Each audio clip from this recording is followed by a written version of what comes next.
Okay, you guys excuse the noise in the background, like barking and stuff like that. I wanted to talk to you guys about something. I'm doing some micrometer and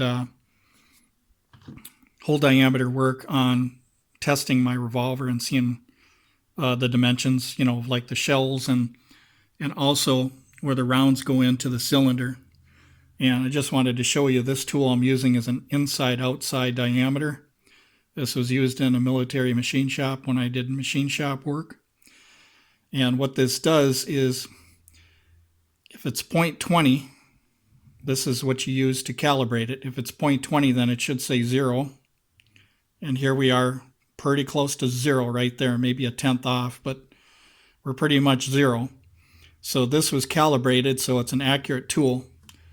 And also, you don't necessarily need a fancy micrometer. You can use one of these if they're zeroed out. You don't necessarily need anything fancy. I do have a more expensive one, but this is for tenths. And what I mean about tenths and millionths is if you take a thousandth of an inch and you divide it up into 10, we call it tenths. So that's point 0.00001 or whatever would be like a tenth. Correct me if I'm wrong, but what you have is, let's see here. Okay, so a thousandth of an inch is that. Okay. And then a tenth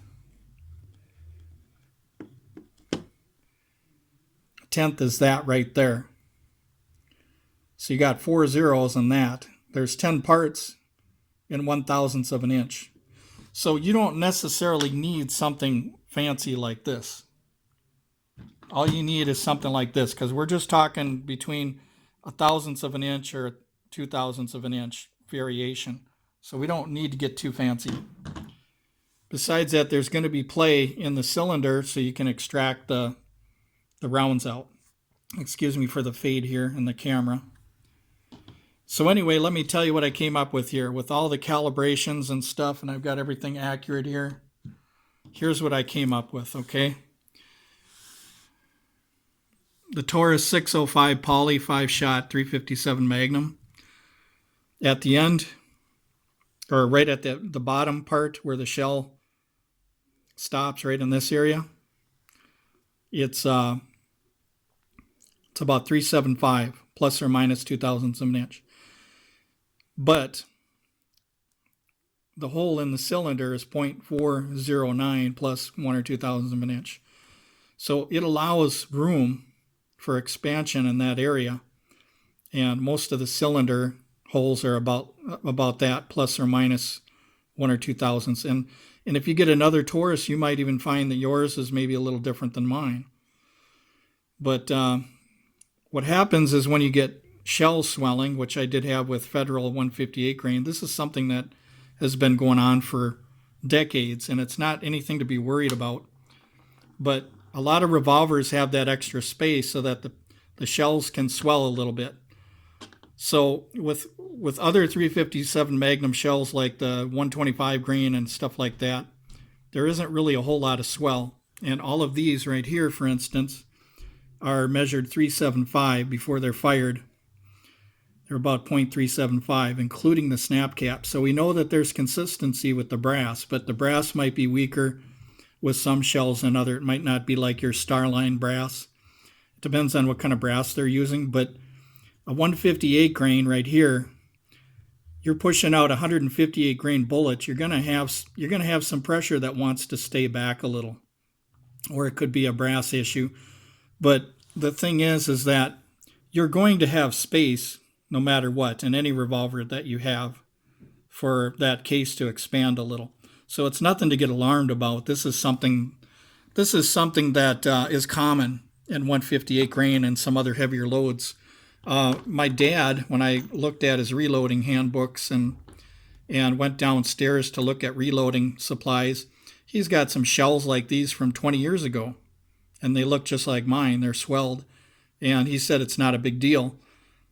People worry because they're kind of swelled, and they go, oh my gosh, something's going to happen. It's going to blow out the back end of the revolver, but that just isn't true. There's still room there.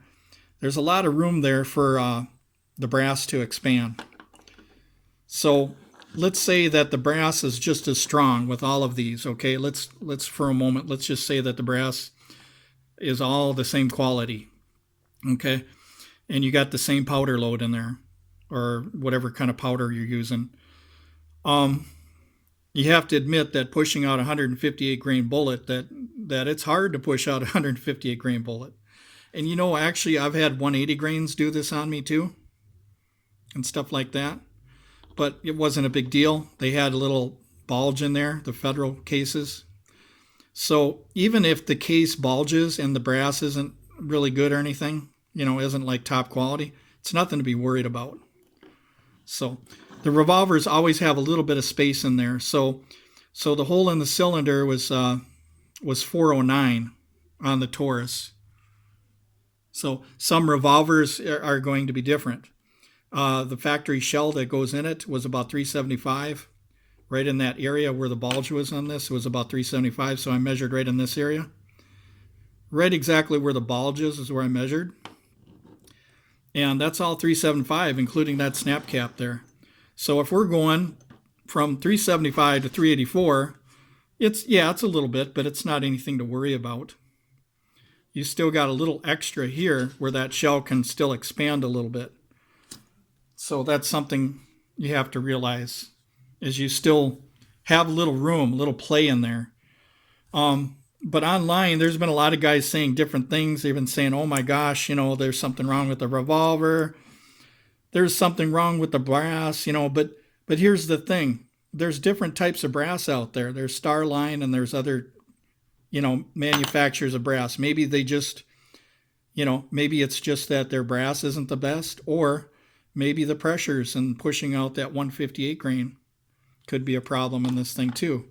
So I do know that buffalo bore, you have to be careful with some of these real hot 357 mag loads in revolvers like these ultralights. This is a poly, by the way. In ultralights, what could happen is you have to be careful with buffalo bore and stuff like that, because you're getting 100, 200 foot-pounds more energy out of this thing, which is incredible. It's an incredible extra amount of energy out of an ultralight revolver. So what you could have is you could have a problem where the bullet gets set back or it goes forward, and you don't want that. That's a problem.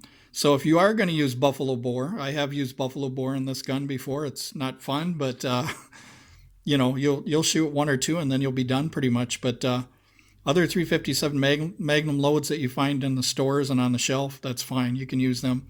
But if you're using buffalo bore, what I would do is I would index in one shell at a time. Or if you are shooting all five, that you open up the cylinder and look and see if there's any crimp jump. And you can see the cantilever or whatever, I forget what that's called there, that, well, whatever it is, that helps partially with the crimp or whatever. But the thing is that this round here, you have to admit, 158 grains. I mean, that's a lot to push out of a little snubby. So if you have buffalo bore and let's say that you have harsh recoil or something like that, the recoil alone can knock that bullet back in this way or forward, just from the inertia of that recoil. So that's something to keep in mind. And even Buffalo Bore, which is a great company, they even say on the website, and that's why you always read everything. You read your manual on your handgun, and you read precautions about your ammo so that you know what could happen. So Buffalo Bore, usually when I'm doing testing and blowing up jugs or something, I'll usually use one round and I'll index it. So getting back to this, this is nothing new. You know, bulging cases, this is nothing new, but there's guys online that want to make it like, oh my gosh, you know, there's something wrong with the revolver, there's something wrong with the brass or whatever. And really, the brass isn't going to be shaped perfectly, but it's going to do its job and it's going to stretch a little bit. So there's nothing really to worry about. So, and you can tell it's a hot round. Any round that you shoot, you can tell if they're hot, if you got that real flat look on by the primer there. So you can tell that these are really flattening out back there. But even Buffalo Bore, that's even more than this. So And that's typical for 357 Magnum. It's a hot round, so you have to realize that. It's a hot round. But anyway, like I said, I measured all these different loads. And just to let you know, here's a 110 grain. This is the lowest energy round here. The 140, this here is a 125. No, 142, I think, for this one, something like that. And 158 grain. Now on Federal, the 158 grain and the 180 grain, I usually get pellet, or I usually get, what do you call it, the brass swelling, or swelling in the shell or whatever. And, but that's something that I don't get with other loads that are weaker. Like, for instance, this is rated at 410 foot-pounds out of a 4-inch barrel. This one's rated at 575. This one's rated at 535. So, and this one here is probably around the same, maybe 575 or something like that. So when you think about it, it's not always the energy and stuff like that, but you have to realize that when you take a 158 grain, you got a lot of lead down there that you got to push out that barrel. So doesn't it make sense if you have the same brass that you're going to probably get a little bulge in that area? So, but some of you guys, you know, I've done reloading before, but there might be some advanced reloaders out there, and I don't mind them sharing their input about this right here, what they think. And if you did try 158 grain Federal, did you try it in a revolver like I have here? Did you try it in there? Now, when I tried these in some Smith & Wesson models, my dad, can't remember what he's got, but I noticed that there wasn't as much swell, but there was still swell in the cylinder. So, or in the holes in the cylinder, I mean, not the cylinders, but the holes in the cylinder. So, once again, I calibrated my tool. When it says 0.2, which is this here is the calibration disc right here to make sure that it's 0.2 exactly. When it says 0.2, then it's adjusted to 0, because you can only measure from this distance on. You can't measure anything smaller than the width of the tip on here. So it's not meant for super small inside diameters. So inside diameter was just big enough for, you know, things like this, like this revolver and stuff. This tool works really handy because it really shows the accuracy so that you know for sure, you know, how far it's expanding. And once again, excuse the fuzziness. Once again, you got, let me clear this up a little. You got 409 plus or minus 1 or 2 thousandths of an inch right there. Okay. And I did a couple. I could have done like all 5 and just, you know, I did 2 of them, but I could have done all 5 and made an average. But I'm just giving you guys an estimate. This isn't perfect tolerances. I'm just giving you kind of an estimate so that you understand that it's bigger at the end. A lot of people think that it's got to be the same size. No, it's always going to be a little bit bigger, and that's partially because of ejection. The shells typically are all going to be about the same dimension on the bottom, and the thickness of the brass, whether it's Starline or whatever, that's up to the manufacturer. And then the swell in the shells, you could get anything from 0.384 to 0.325 or not 0.325, but 375, you know, and on up or whatever. So 375 on up, but the max is 409. So if you had, like, say, Buffalo Boar, I haven't measured one of them, but I think that one was coming out right about like 384 or something like that, or within that range, which means that you're not going to have to worry about something, you know, going beyond this and then blowing up your gun or whatever. So, you know, it was designed for the 357 Magnum. Manufacturers made it for that, and Buffalo Boar also tested these ultralight revolvers, but they do have some precautions about crimp jump and stuff like that. So you want to hold on to the revolver, and of course, if you're shooting Buffalo Boar in these all the time, every single day or whatever, of course, you know, you can wear out the gun a little faster. You can do some bashing and stuff on the revolver. But, you know, overall, what's good enough for you guys is just using 357 Magnum alone. It's got enough recoil the way it is for this lightweight revolver. So using these rounds, these store-bought rounds are just fine. Or your custom reload. Some of you guys that do some heavy reloading might use some custom loads. But yeah, if you're a reloader or you're not a reloader and you've had some 158 grain Federal, tell me what your experience is. Maybe your revolver has got better tolerances so these shells don't stretch as much. Maybe your revolver is under 0.409. Maybe your revolver is under that. So, and in these videos, once again, I stopped editing videos because I don't want to keep having to edit my mistakes out and stuff like that. So I'm doing this video cold turkey. There's no edits. So I'm just going through this. So it's common to make some errors here and there. Doing your videos. Like one video I didn't know my left from my right. That could happen sometimes. So so correct me if I'm wrong. The dimensions, thousandths of an inch, tenths, there's 10 parts. What we call a tenth is 10 parts of 1/1000th of an inch. And like I said, it's not necessary to have that kind of, measurements and stuff, because all we're talking about is a thousandths or one or 2/1000ths of an inch here. So I think it'd be fine. You don't need to get into tenths or anything real fancy like that. You just kind of want to know what's going on. So regular micrometer could be fine, to test these just to find out what's going on. So anyway, this is something that is common, and I've seen these many times like this in 158 grain, not just in this revolver but other revolvers. So don't get too worried about it. Don't think that the gun's gonna blow up or something like that.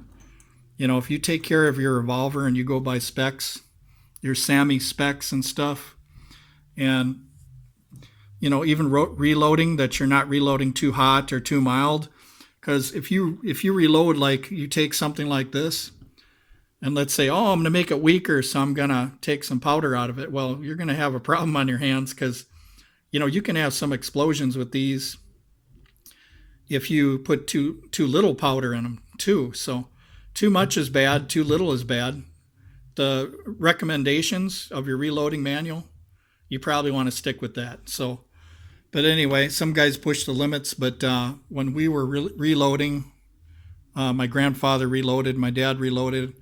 When we did some reloads together, we went by all the specs. So, and once again, you're going to have a little bit of swell. The reloads didn't have swells, but they're loaded to a lower pressure. But anyway, thanks for watching, you guys. And if you have any input on this, it'll be okay. If you give me your input, if you're a reloader or whatever. But the thing we have to do is we have to tell people to not panic, not try to bring your gun back and say, oh my gosh, this gun isn't right. Look what it's doing to these shells. You don't really have to worry about it. It's not a big deal. So don't panic if the brass doesn't look perfectly straight and shiny and stuff like that. It's no big deal. So anyway, thanks for watching the video, you guys.